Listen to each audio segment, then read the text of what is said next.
Senhoras e senhores, boa noite a todos, ilustres componentes da mesa, e cumprimento em especial Sua Alteza Imperial e Real, o Príncipe Dom Luís de Orleans e Bragança. Lamento a ausência de Dom Bertrand, que enriqueceria sobremaneira este seminário, e expresso meus votos de breve recuperação. Dr. Ives Gandra, brilhante constitucionalista, Dr. Paulo Webel, combativo presidente do Instituto Milênio, Dr. Adolfo Lindenberg, empresário católico de firmes posições, Dr. Mário Navarro, meu companheiro de périplo lá pelos Estados Unidos. Ele adoçou dizendo que nós fomos a um restaurante, nós fomos a um bar. Era o único estabelecimento no caminho, enfrentando um congestionamento monstruoso num feriado americano, que nos permitiu assistir àquela tragédia, né? Mas isso solidificou a nossa amizade. Senhoras e senhores, a organização do seminário me pediu que falasse sobre pontos cruciais desse Plano Nacional de Direitos Humanos, versão 3. Este calhamaço aqui, que eu faço questão de mostrar e guardarei como peça histórica, como relíquia, porque ele foi impresso na noite do dia em que foi editado, foi dado a conhecer à nação brasileira esse monstrengo jurídico, que pretensamente é um Plano Nacional de Direitos Humanos. Foi anunciado no último dia de trabalhos do Congresso Nacional, antes da última sessão deliberativa e sessão de debates que ocorreria no dia seguinte, praticamente no findar dos trabalhos legislativos, talvez para evitar que houvesse debates a esse respeito. Mas, na noite daquele mesmo dia, mandei imprimir esse conjunto de papéis, que eu até brandi, parte deles, brandi da tribuna da Câmara no dia seguinte, num discurso de apenas 3 minutos, que era o tempo disponível pelo regimento interno naquele momento. Mas um discurso muito forte, que disse, com todas as letras, que essa coisa grotesca aqui era exatamente o contrário do que parecia ser. Nada tinha que ver com o Plano Nacional de Direitos Humanos.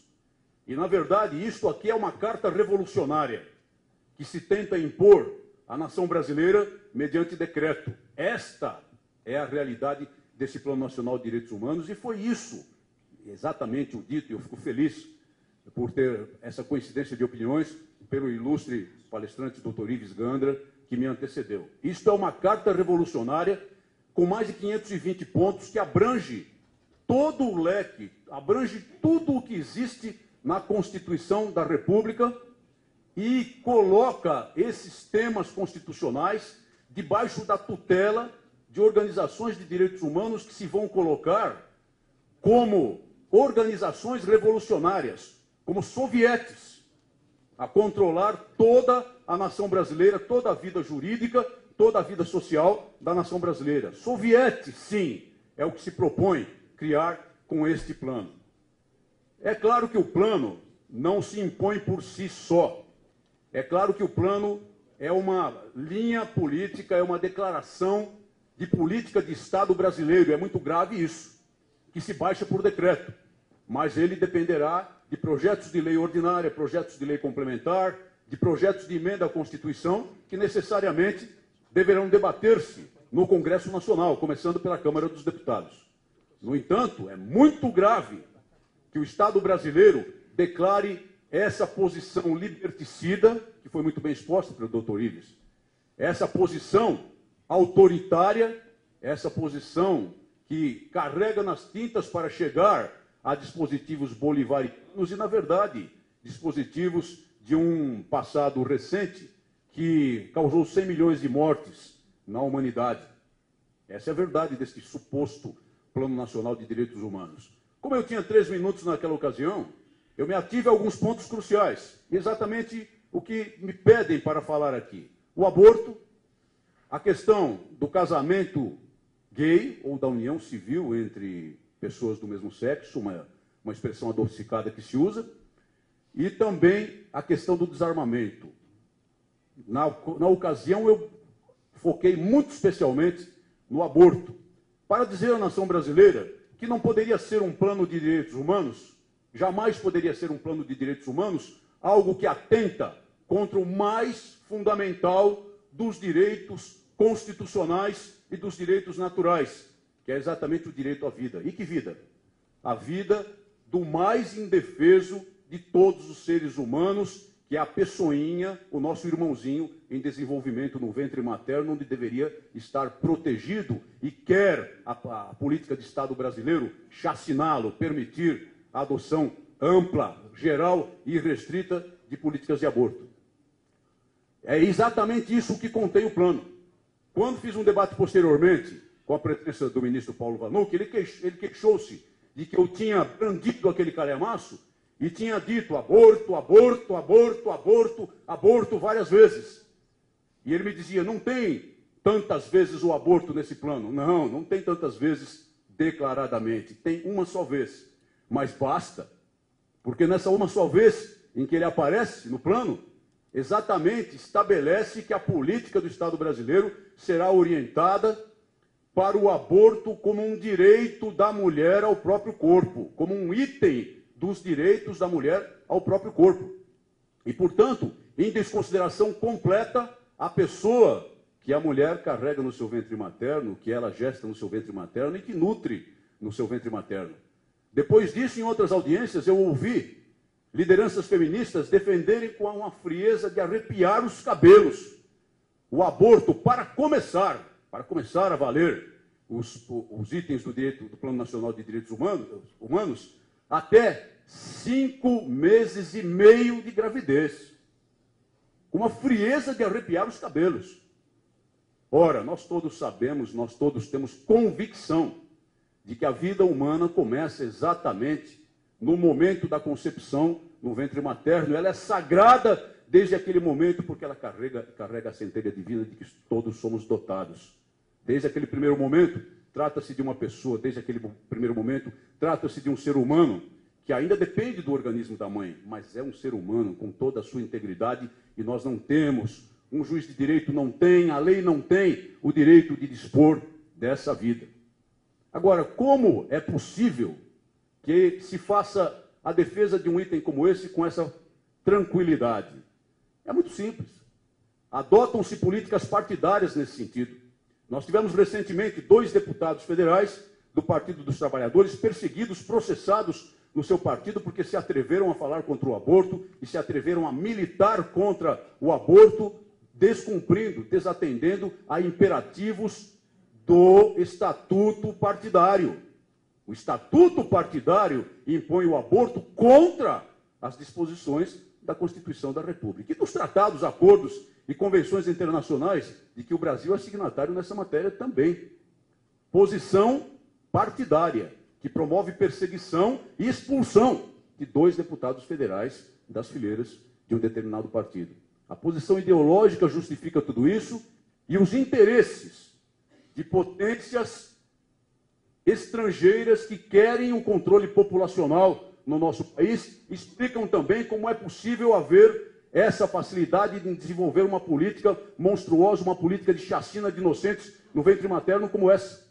Controle populacional, seja pela camisinha, seja pela pílula do dia seguinte, que é aborto também, seja pelo aborto como um direito reprodutivo ou um direito da mulher ao próprio corpo. Isso está no Plano Nacional de Direitos Humanos e foi modificado, teve uma modificação cosmética, uma modificação meramente semântica, depois das pressões causadas pela repercussão do meu discurso, causadas pela repercussão na grande mídia e também pelo debate com o ministro Paulo Vanucchi. Meramente cosméticas, meramente semânticas, que não mudaram absolutamente nada. Mas isso tudo se coloca num plano maior. Quando se fala da união civil entre pessoas do mesmo sexo, ou o casamento gay, que foi objeto de projetos de lei votados e rejeitados, como foram rejeitados também projetos abortistas, e tenho certeza de continuarão a ser na Câmara dos Deputados, se houver minimamente uma estrutura composta de pessoas dispostas a resistir ao avanço dessas linhas de Estado. Tudo começa na desconfiguração de valores fundamentais, na desconfiguração da família. Um dos pontos mais importantes, em poucas linhas, desse Plano Nacional de Direitos Humanos é o alinhamento da família em determinadas normas que obedecerão a uma expressão muito curiosa, que é a desconstrução da heteronormatividade. Desconstrução da heteronormatividade. Uma linguagem circunvolutiva que quer dizer apenas e tão somente a adoção como política de Estado do Brasil da amaldiçoada ideologia de gênero. Em síntese, e vamos encontrar permeando nesse plano a todo momento a expressão gênero, gênero, gênero, gênero, e aí aborto, aborto, aborto também, porque existe uma permeabilidade, existe uma transversalidade das políticas que levam ao aborto em todo esse plano, a expressão gênero em substituição à expressão sexo. De acordo com a ideologia de gênero que se tenta impor por esse plano, um menino não nasce menino. Uma menina não nasce menina. As pessoas não nascem com identidade biológica. As pessoas não nascem com identidade espiritual que elas adquirem. Não nasce menina. As pessoas não nascem com identidade biológica. As pessoas não nascem com identidade espiritual que elas adquiriram no momento da concepção. Elas nascem seres genéricos, daí a ideologia de gênero. Não são homens e nem mulheres. E se pretende, portanto, retirar, no que toca à educação da família, no que toca ao direito de família no país, por meio deste plano grotesco, o direito dos pais de logo mais criarem o seu menino como menino, a sua menina como menina. Isso não querendo dizer absolutamente desigualdade no panorama jurídico, no panorama constitucional do Brasil. Querem impedir as famílias de criar os seus meninos com a sua identidade, as meninas com a sua identidade, por meio de coisas grotescas como essa tal desconstrução da heteronormatividade. Tudo isso prepara, na verdade, para as políticas de aborto. Quando se trata um ser humano recém-nascido como um ser amorfo, como um ser que só vai adquirir uma certa identidade quando ele tiver opção de fazê-lo, quando ele tiver condições de decidir, e quando se tenta impedir que a família crie aquele menino, a menina como menina, como é próprio da natureza humana, na verdade está se relativizando a natureza humana das pessoas. Está se relativizando a integridade humana das pessoas, a integridade espiritual das pessoas. E a partir daí, tudo que venha, que poderia ser considerado mais contundente, como as políticas de aborto amplo, geral e restrito, acabam ficando normais, naturais. Acabam sendo a consequência natural desse suposto plano de direitos humanos. E é isso o que se propõe. Claro que nós temos aí, como disse o doutor Ives, inconstitucionalidades flagrantes. A questão do direito à vida. O direito à vida existe desde o momento da concepção. A luta que tivemos recentemente contra o governo para apoiar e aprovar uma lei boa para o futuro do país, que é o Estatuto do Nascituro. Uma lei que protege o nenê desde o momento da concepção e que assegura às mães, mesmo em situação de dificuldades, as mães solteiras, as mães até eventualmente abandonadas pela família, o apoio do Estado para que não passe pela cabeça delas a ideia de matar o seu filho, o filho que carrega no ventre materno, como se fosse aquilo uma ação para eliminar um problema. E é assim que são tratados como problemas que têm que ser eliminados os serizinhos no ventre materno pela política de Estado ditada, sinalizada por esse plano de direitos humanos, por esse suposto plano de direitos humanos. Tudo isso é extremamente grave. E tudo isso se amarra, se costura, não somente nos pontos onde aparecem com toda clareza. Este plano, na minha edição, que é a edição copiada via internet, tem 212 páginas. Na edição aqui da mesa, evidentemente, tem muito menos páginas, porque se trata de uma edição tipo livro.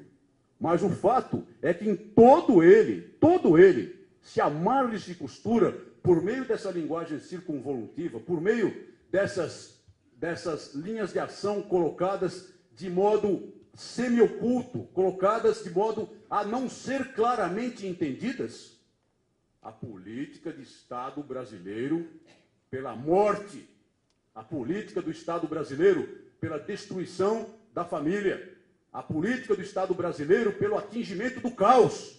Do caos. Porque o que se propõe nesse projeto político é o atingimento do caos. Para a partir daí, no caos, aí sim, vamos construir o homem novo. Vamos construir o homem novo a partir do caos. E esse homem novo será um homem amoldado, obediente à ditadura, amoldado e obediente ao autoritarismo, amoldado e obediente ao bolivarianismo ou qualquer nome que se queira dar a esses projetos terríveis de destruição da liberdade. É muito sério o que se propõe aqui, muito sério. E no tocante à questão do desarmamento, será que precisamos nos lembrar que em 2005, no referendo, por ocasião do referendo do artigo 23 do Estatuto do Desarmamento, a população brasileira se manifestou claramente, maciçamente, com 73% dos votos, pela preservação de um direito que eu reputo constitucional, o direito à legítima defesa, ainda que por meio de armas de fogo. Esse foi o resultado do referendo. Uma virada histórica num jogo político que parecia completamente perdido desde o início.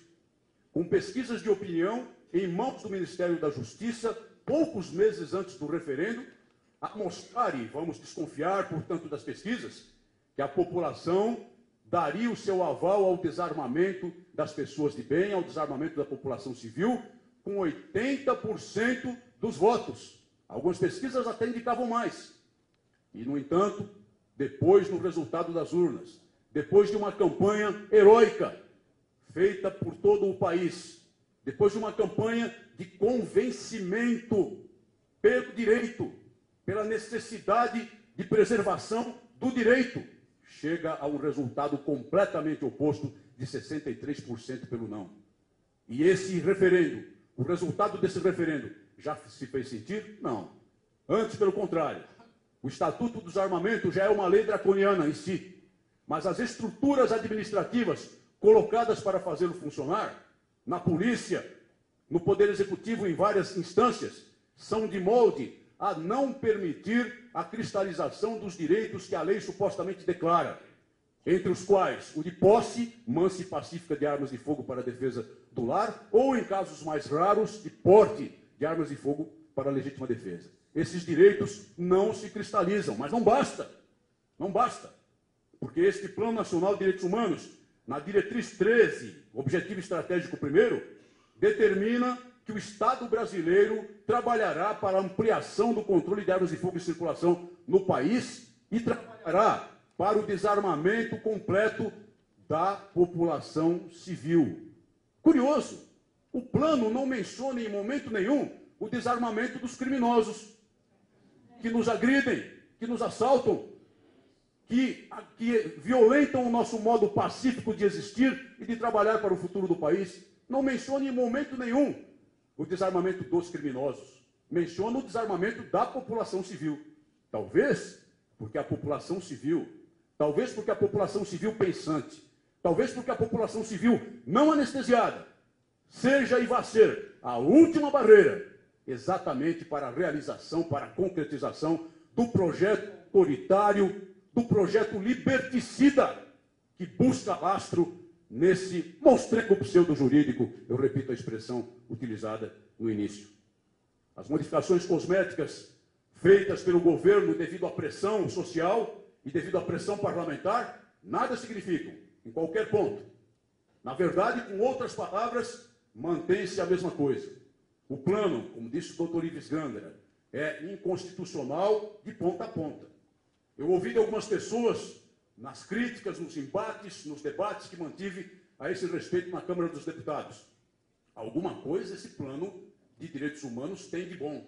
Ora, como é que pode algo de bom, como é que pode um órgão-são subsistir num organismo completamente infectado, completamente contaminado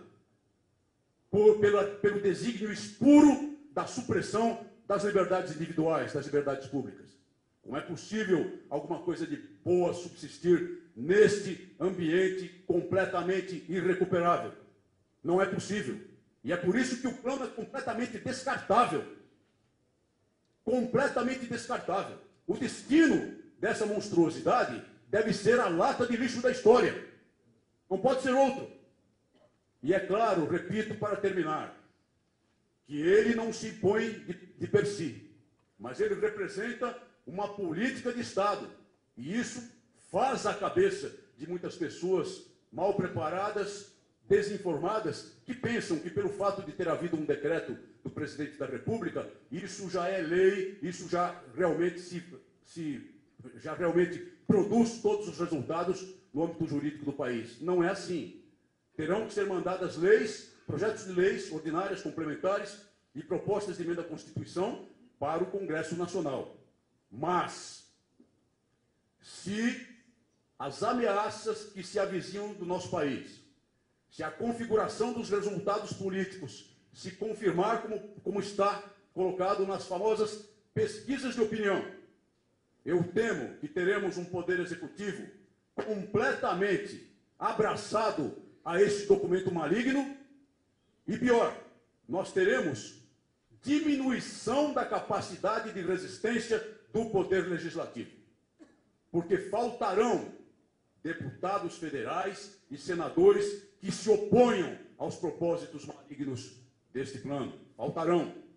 Então, neste momento, é necessária uma grande consciência da população brasileira, no sentido de, pelo menos, se for inevitável a vitória no Poder Executivo que se delineia, levar ao Congresso Nacional pessoas de bem, com convicções firmes, posições firmes contra tudo que aqui está, para que haja um equilíbrio exatamente relacionado aos freios e contrapesos mencionados pelo Dr. Ives Grandera, a fim de que o Executivo não tenha facilidade total, não tenha desembaraço, desenvoltura total para impor esse projeto maligno.